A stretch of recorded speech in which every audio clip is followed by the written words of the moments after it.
അപ്പനും അമ്മയും വീടും ധനങ്ങളും വസ്തുസുഖങ്ങളും കർത്താവത്രേ. അപ്പനും അമ്മയും വീടും ധനങ്ങളും വസ്തുസുഖങ്ങളും കർത്താവത്രേ.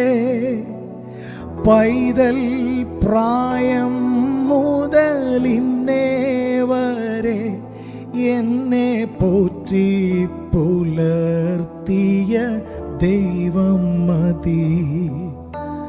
പൈതൽ പ്രായം മുതൽ ഇന്നേ വരെ എന്നെ പോറ്റി പുലർത്തിയ ദൈവം മതി.